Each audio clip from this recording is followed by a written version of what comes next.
We're here at the Sherborn Inn to talk about the upcoming Sherborn Business Association Brewfest that's going to happen on May the 31st. And we are talking with Jim Campbell, who's a longtime member of the Sherborn Business Association, and with Phil Coco, who is the general manager of the Sherborn Inn.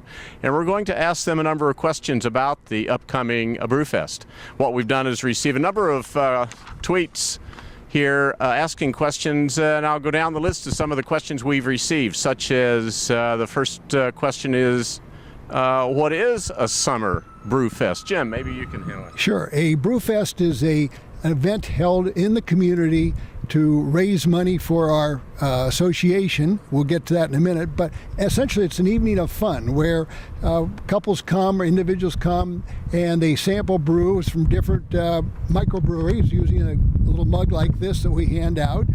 Then we also have food to eat at the event, and there's just a lot of community time to get together.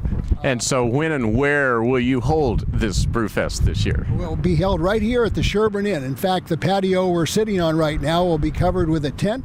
We'll have a second tent here, and so the whole thing will be under tent. We'll have a band. It's quite an event. And another tweet I've received is asking, how is the Brewfest different from going to the Sherborn Inn for dinner? Maybe Phil, you could answer that question. Well, the main thing is that we're serving only German food at the Brewfest, whereas if you come to the Sherborn Inn, you can have anything you want. And also, you're basically drinking beer where you're not. There's no hard liquor. There is wine, but so that's the biggest. And it's outside and more casual ambience. It's just a fun night. It was a great event last year. So who do you think is going to come to the Summer Brewfest? Amazing. Mostly Sherborn Inn customers. I don't think there was anyone here that I didn't know last year, and I don't know how many hundreds of people we had, but they're Sherborn Inn customers, residents, and so it's a family affair. And this says Brewfest. What if I don't drink beer? Well, your choice is somewhat limited, but the Inn's Out, which is our wine store and cheese shop, we're giving away wines. And so at the Brewfest, what are you going to offer to eat this year?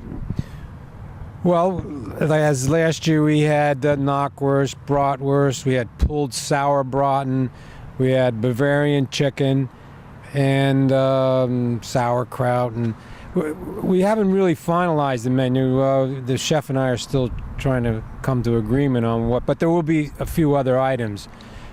But the biggest change from our perspective is the way we're laying the food out. Last year there were lines. It was the first time, and so we learned. And so this year we have two grills.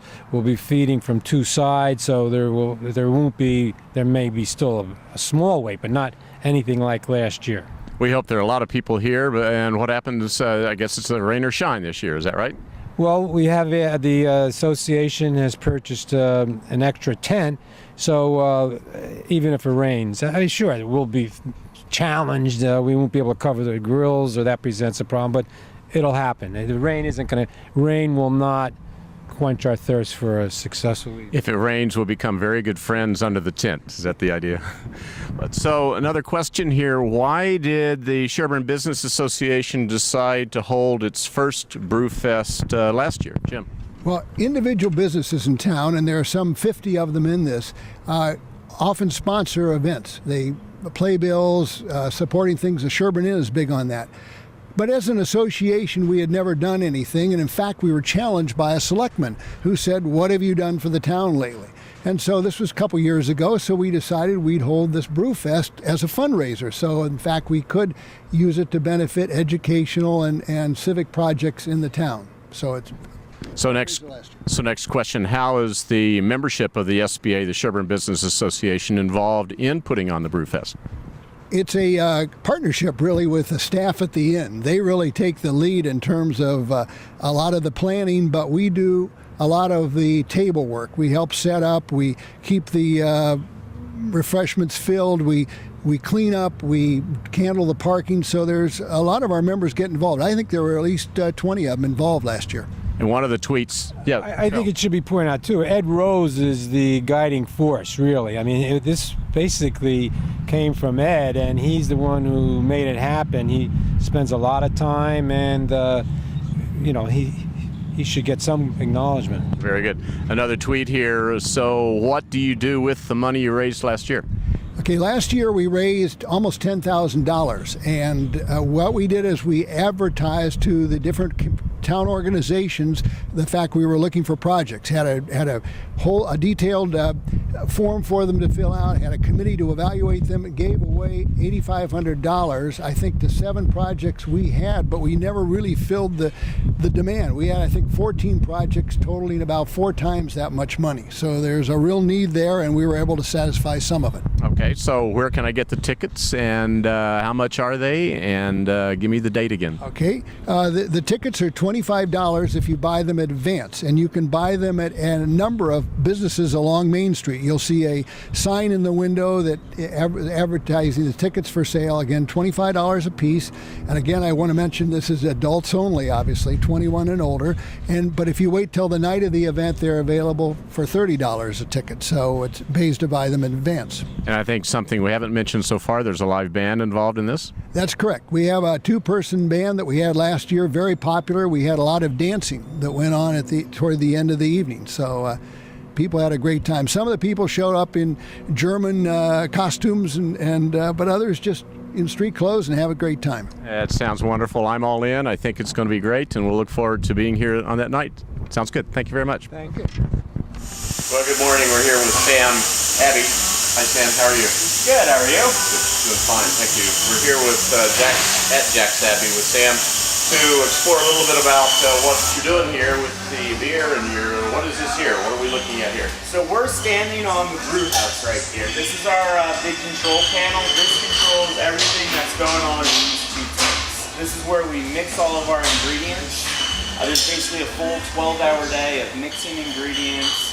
Obviously we have our malt. Our malted barley is the core of it, water, hops, and then yeast. The yeast is the only main ingredient that won't go in here.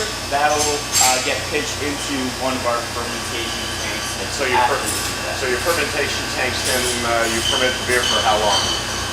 There's about 2 weeks of fermentation and then another 2 weeks of conditioning before going to a final tank where we will try and fine it, which gets it nice and bright, and then carbonate it to package. So it's about a month between the brew day here and when we're actually ready to package. And then you put it into a bottle, and then you bring it over to the Sherborn Inn for the Brewfest on May 31. Is that about right? Exactly. That sounds good to me. So we're going to see you at the Brewfest on May 31?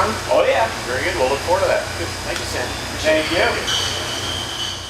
Okay, we're here today with Ed Rose, who is the owner of Rose's Automotive. He's also the president of the Sherborn Business Association. And we're here today to talk to Ed about the upcoming Brewfest that's coming up. What's that date? May 31st. Okay. Thank you, Jim, for interviewing us. The our second annual Brewfest is coming up, and Friday after Memorial Day. And so where can I get tickets for this event, and how much are the tickets going to cost, and what are the hours of operation? Well, like I said, the hours of operation from 6:30 to 10:30. The tickets can be bought at the Sherborn Inn, Sherborn Out, Sherborn Wine and Spirit, Rose's Automotive, Walgreens, Sniff Dog, Sherborn Sitco, and Kira's Hair Salon. And any other place that anybody wants, they can call you up and find out. Is that correct? Yes, exactly. Right. Call here, Rose's Automotive, and we can tell you exactly where you can get the tickets. And the cost is $25 before and $30 at the door. And so once I get near the police will help me park and so forth. And what do I do when I arrive? We have parking. We're going to have parking assisted by the Sherborn Fire Department is going to help us assist parking. You'll be directed exactly where to go for parking. It's all downtown here. It's all going to be well-lit parking lots, and we should have more than enough parking for everyone, just as we had last year. And more than enough beer and more than enough food? Hopefully this year we're going to have double what we had last year. We have a live band going to be playing from 7 to 10 o'clock, and hopefully we have a lot more beer vendors. We're working on that right now as we speak, making sure we at least have it all the same from last year, definitely more this year. Well, Ed, looking forward to this. So we will see you and see everyone else on May 31 for the Sherborn Business Association Brewfest. Thanks. See you then. Thank you, Jim. As a result of the Sherborn Business Association's Brewfest in 2012, the SBA, the Sherborn Business Association, was able to donate $8,500 to various organizations in the Sherborn area. And I wanted to go over where the money went and a bit about why. For instance, $1,000 went to the CSA for the Pine Hill School lobby furniture. $500 went to the Historical Society in Sherborn for a computer for cataloging the items that they have in the Historical Society. $500 went to a high school, Sherborn High School vocational scholarship. $500 also went to the Sherborn Garden Club so that it could replace the Coolidge Street Island urn that's there. There are 2 urns there. $1,500 went to the Sherborn Community Center audio-visual system for youth. We'll see a bit about that in a moment. $500 was donated to the Farm Pond Pump House restoration project.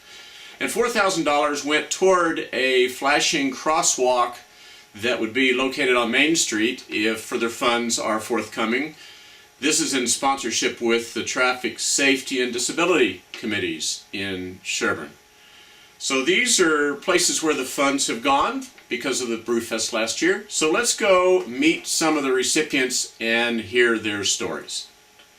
We're here with George Fisk in the Sherborn Historical Society. The Sherborn Business Association gave $500 because of a grant that the Sherborn Historical Society asked to support their need for a computer. And the computer will be used to catalog the items here in the Historical Society. So we're here with George Fisk. George, what's your responsibility and how do you fit into the Historical Society?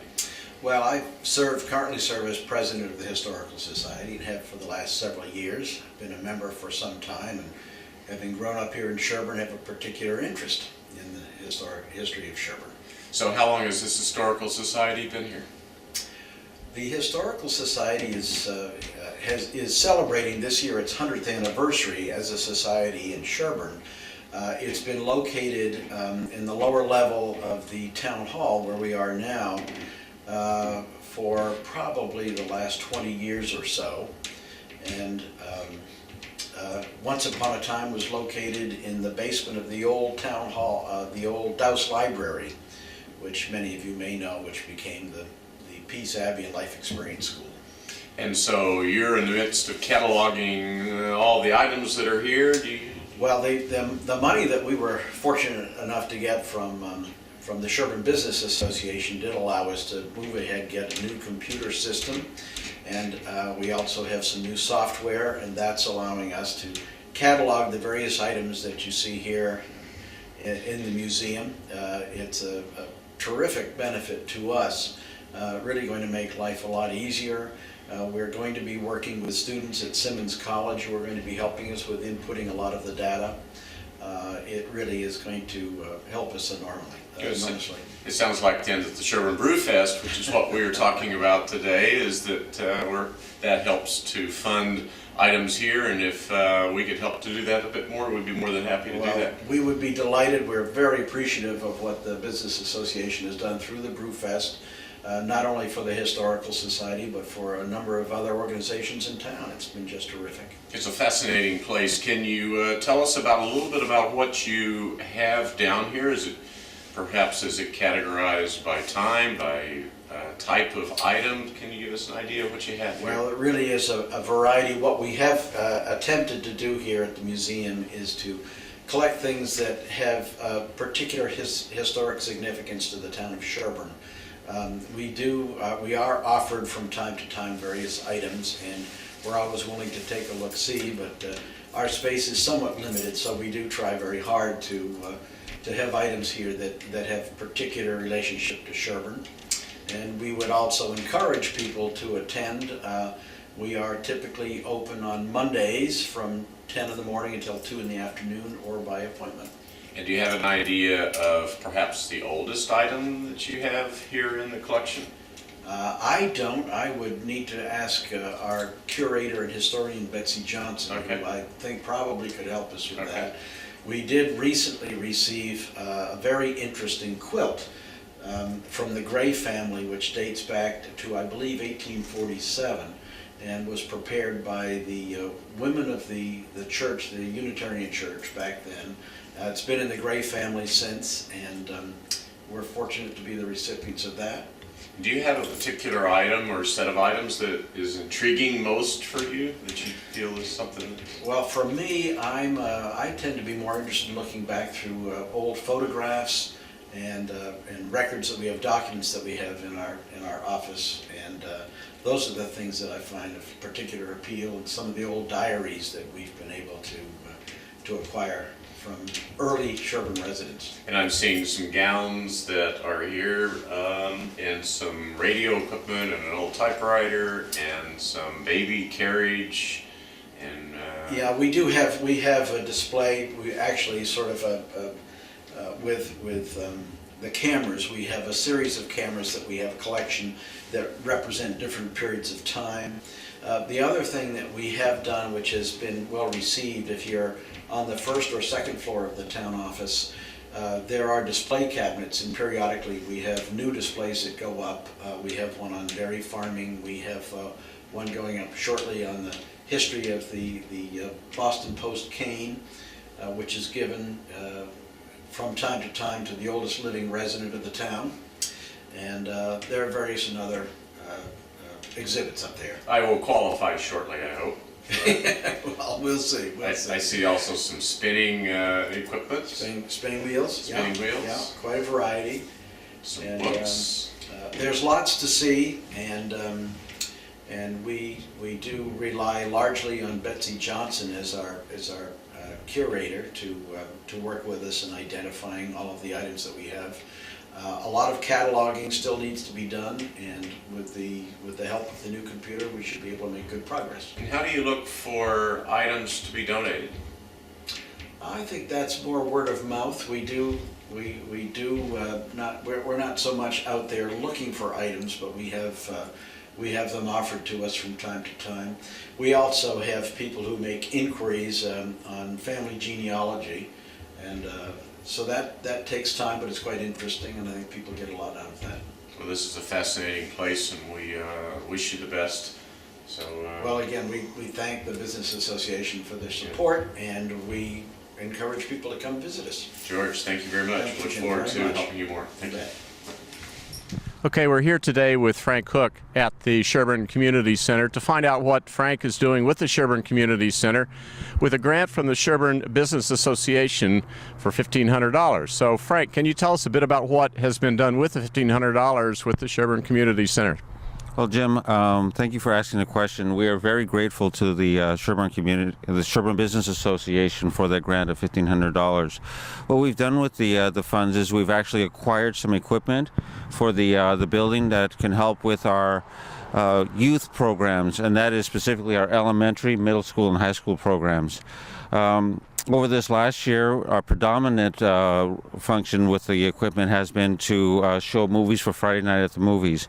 Friday Night at the Movies is, Jim, a program for elementary school kids where we show movies on a Friday night once a month. Kids will come with their friends, their backpacks and sleeping bags, and they hang out and watch a movie. The parents get a chance to have a bit of a night off, and the kids have fun watching a movie with their friends, and everybody enjoys an enjoyable night out. And there's popcorn involved, and what does it cost to get in? So we don't charge anything to get in. We ask for a donation of $1, and $1 is just to offset, defray a little bit the cost of the popcorn and the water. The movie is absolutely free. It's something that we provide as a service to the community and to our young people. And even with that, we also offer a raffle where kids could win, a prize, or actually 3 prizes for that evening. And what kind of movies do you show here? We show movies that are age appropriate. We spend a lot of time picking out that movie. First of all, movies that'll be enjoyable for that age group, and second of all, that are appropriate for that age group. So we research the appropriateness as well. Some of the movies we've shown are Hotel Transylvania. We've shown Brave. We've shown the cat movie. Which one was that? The swashbuckling cat. Got it. Cat in the Hat. Puss in Boots. Puss in Boots is what it is. Puss in Boots movie. Now, what season, what time do you show these movies? What time of the year do these movies air? That's a great question. We try to offer a wonderful and enriching place for kids to go when there's nothing else to do, to minimize boring times of year, or times of year where there's less happening. So the movies tend to happen between October and March. So March was our last movie. In April, the soccer camps and things start up, sports starts up, extracurriculars, and there's less of a need, a desire, and less kids that come to the movies. So, we focus it during the times when the kids could really enjoy it. Very good. Well, we hope that you and your kids and all your families and everybody who comes to these can come to the Brewfest again on May 31st of this year, so we can continue fundraising, and everybody can have a good time at the Brewfest, of course. We can continue fundraising so we can support your cause even further. That's our hope for the year. That's wonderful, Jim. Please come as well and join us for one of these movies. You'll have a great time, and you can also help to be a volunteer, a chaperone. And if you have any grandkids, please bring them as well. They'll have a great time. I will do all that. I'll bring my bean bag and sit in the front, and I'll certainly enjoy the popcorn, and I love popcorn. Volunteers Thank you very much, using Frank. private Thank you, funds Jim. are restoring the 1899 pump house on Farm Pond, using Poe Putnam's architectural plans and Sherborn Yacht Club docks for staging. Contractor Ron Jansen and mason Robert Deramo dismantled the rotting roof and removed the crumbling mortar and bricks. The walls were rebuilt and the roof reconstructed. Robert Johnson set up the ferry to shore, and Jim Campbell hauled supplies in his gator. Fundraising to complete the project is ongoing. The SBA contributed $4,000 toward the funding of a flashing crosswalk signal, similar to this one on Route 16 in Wellesley. The highly visible crossing could potentially benefit the safety of pedestrians in the center of Sherborn. So we're here today with Mary Lee Guarini at the Coolidge Street split in Sherborn, where Coolidge Street splits off of Route 27. And we are here to talk about the Sherborn Garden Club and what you're doing with an urn at this split. So Mary Lee Guarini, welcome. Thank you. And I want to ask you about these urns. I know the Sherborn Business Association, which is sponsoring the Brewfest on May 31st, contributed some funds to help replace these urns that are here. You have 2 urns at this location, is that correct? And can you tell us about what's going to come in place of these urns that are here right now? Sure. In 2010, we had 2 cast iron urns stolen from this area. They were probably melted down for scrap metal. So we've borrowed these plastic urns. They're not especially weatherproof. They blow over in bad weather. And so we really need something more, stronger, more weatherproof that will sustain our winters. And so what do you plant in these urns once you get the new ones to replace these temporary ones? Sure. It changes seasonally. We will do things like tulips, spring flowers this spring when we have our planting day on May 21st. In the winter, we like to do something festive, berries, greenery, to make it a welcoming point in our town. Very nice. And you do this particular place, and you do others also, I assume? You have other locations? We do. We have 6 sites in Sherborn that we plant and maintain throughout the year. And how many people belong to the Sherborn Garden Club, and how long has it been around? We have about 75 members. We are celebrating our 35th anniversary this year. And we hope to see you at the Sherborn Business Association Brewfest on May 31st. We hope you can come and enjoy the festivities. Absolutely. I'll be there. Very good. Thank you very much. Thank you. You've heard from various recipients of the $8,500 donated from the Brewfest, the SBA Brewfest from last year. We hope you can come again this year, 2013, May 31st, starting at 6:30 p.m. Live band will be there, food will be there at the Sherborn Inn. We hope you can be there to help support our cause for this coming year. Thank you for your support.